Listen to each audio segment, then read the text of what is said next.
Welcome back. As we said at the beginning, this is a show where we review the big stories making news locally, regionally, and internationally. We want to shift our focus to some regional developments with local implications as well.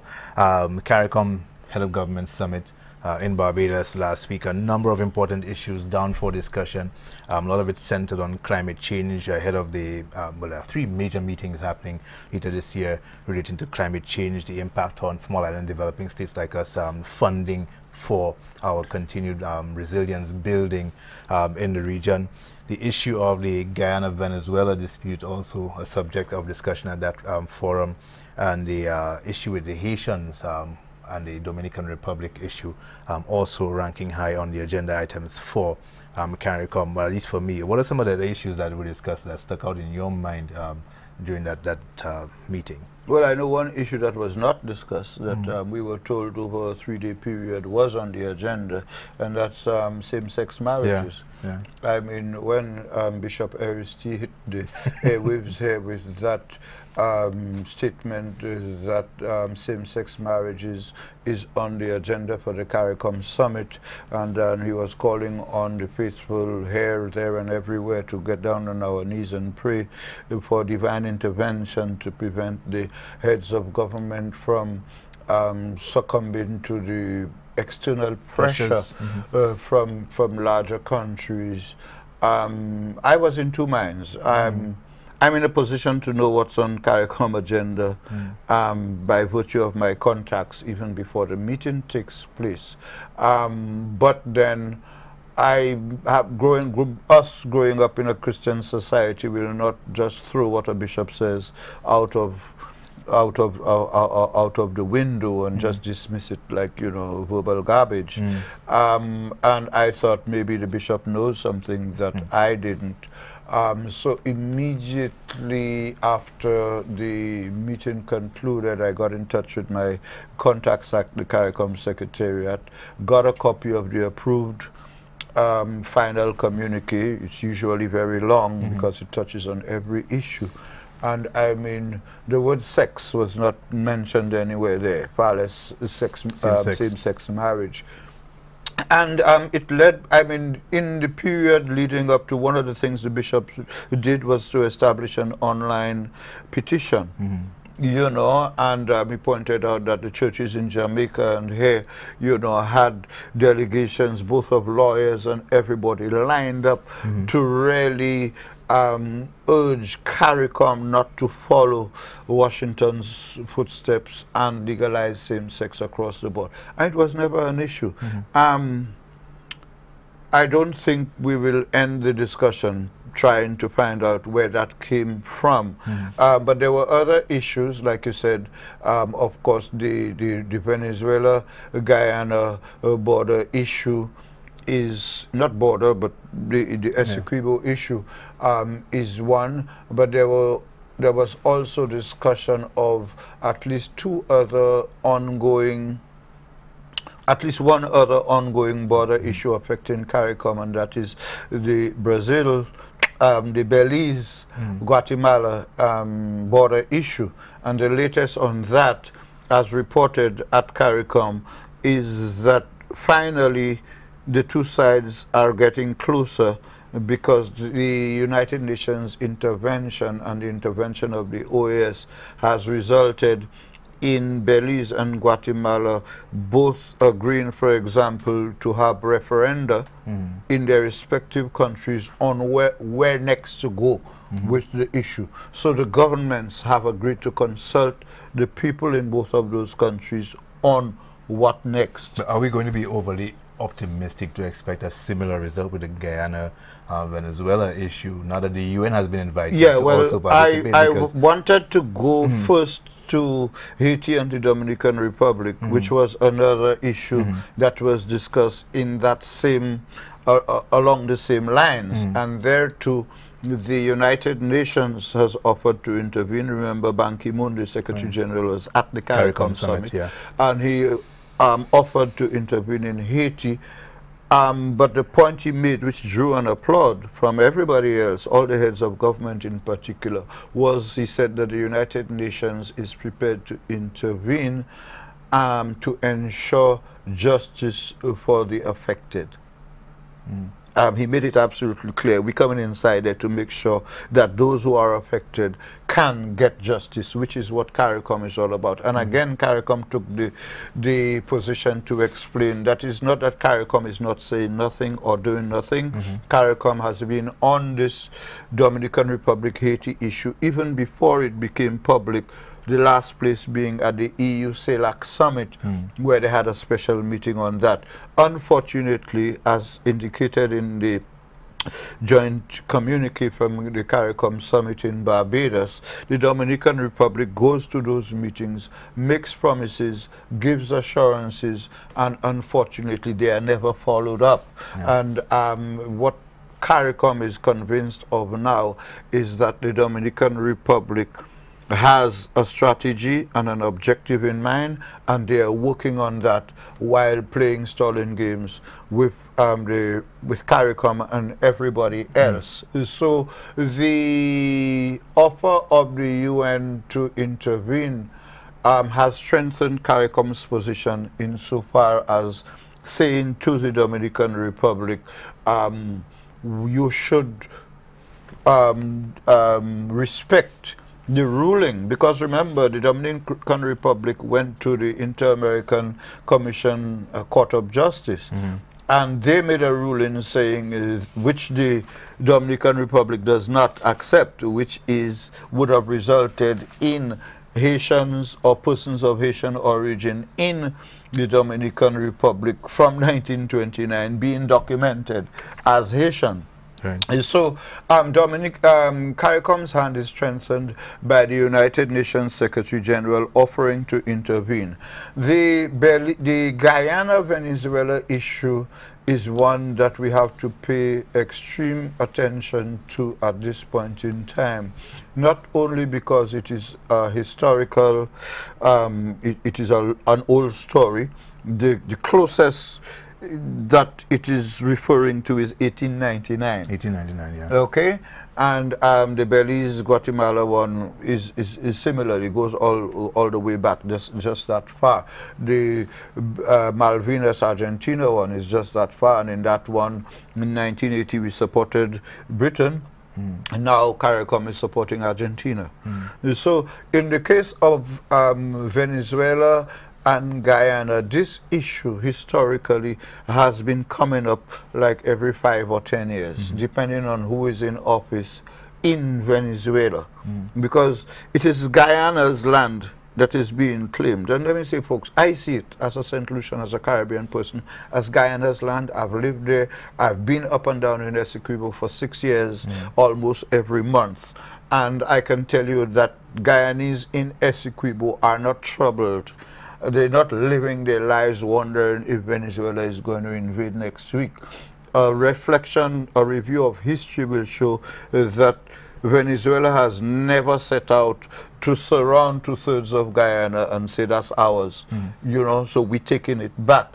What we have there is a repetition of a revolving door argument, whereby Venezuela's claim to 2/3 of Guyana is mainly being held on to by those elements in Venezuela, the landed aristocracy, the oligarchs in oil, those elements in certain parties that are in the opposition in Venezuela. Now what happens is that those parties historically have always used the Guyana dispute whenever an election is approaching to accuse whoever is in government of having given away 2/3, given away Venezuelan property to Guyana. Now remember, this is not about the Essequibo Islands that we know. This is about the oil below that belt. And for all intents and purposes, anybody who understands the history of territorial disputes would know that whenever a territory is in dispute, it limits what either side, those claiming it or those who claim to own it, can do. So in a situation where for the last 100 years, Guyana and Venezuela, or Britain and Venezuela have been arguing, quarreling at a table over the Essequibo. The United Nations for the past 35 to 40 years has been a mediator in the Guyana-Venezuela issue, keeping them at the table, avoiding it from going into confrontation. Today, I think we are very close, and we are the closest to it moving from the table to confrontation. Why? Because in Venezuela, the president of Venezuela is the commander-in-chief of the armed forces in Venezuela. The president of Guyana is the commander-in-chief of the armed forces in Guyana.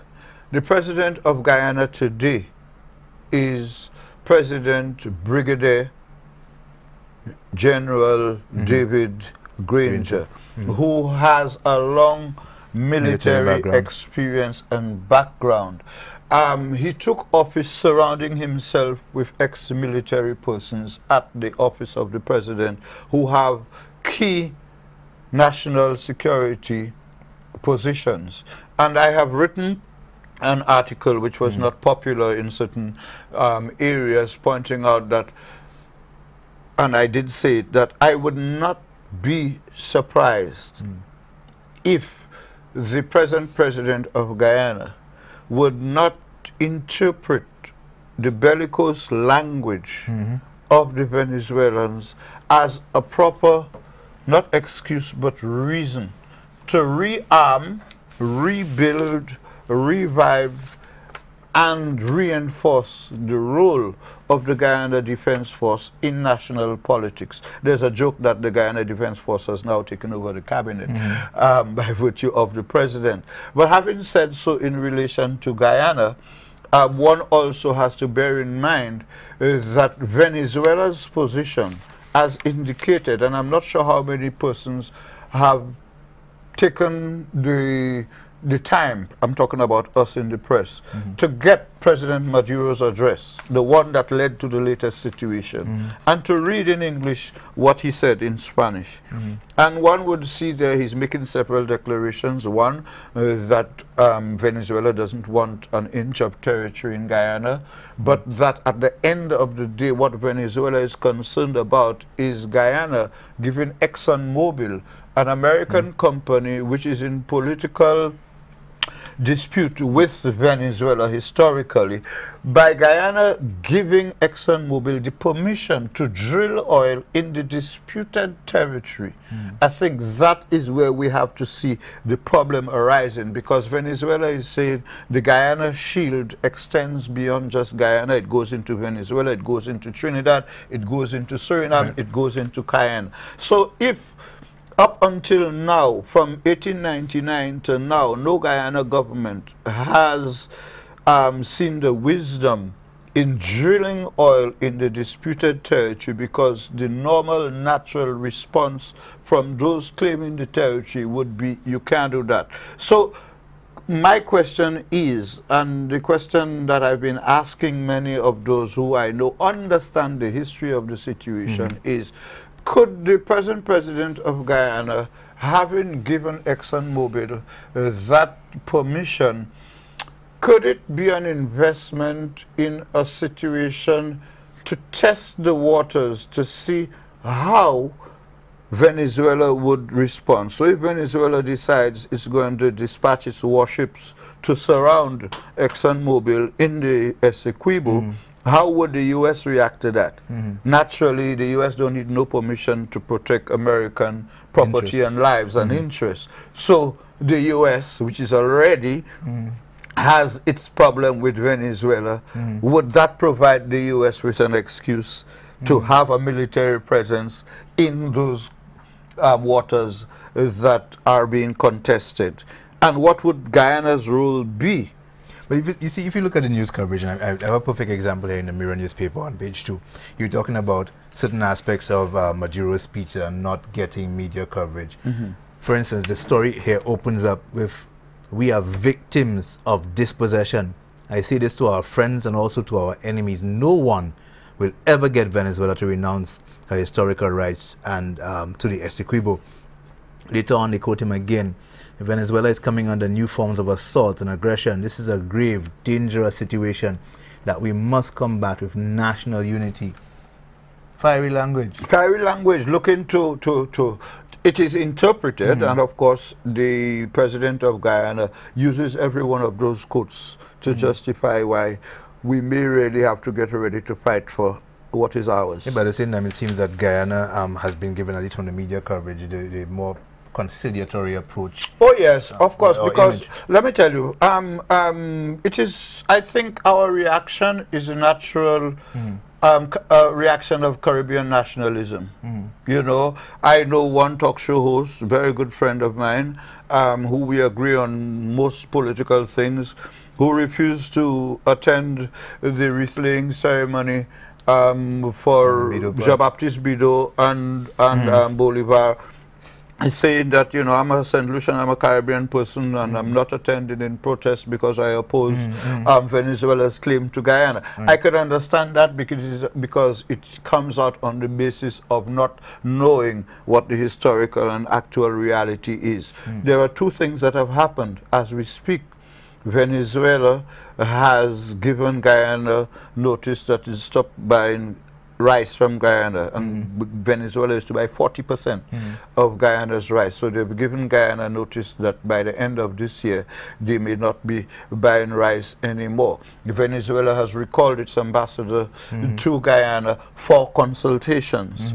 The Venezuelan president has referred to the Guyana president as a tool of Exxon. You know, the Guyana president, who, mind you, has lots of journalistic background. He was a publisher of a magazine called the Guyana Review. He is a very esteemed intellectual, a military person, but highly intellectual, the kind of person who the slave masters of old would describe as a very proud nigger. But he might not take it take too kindly to that. But he is a gentleman who is not just a military, he's not just a soldier.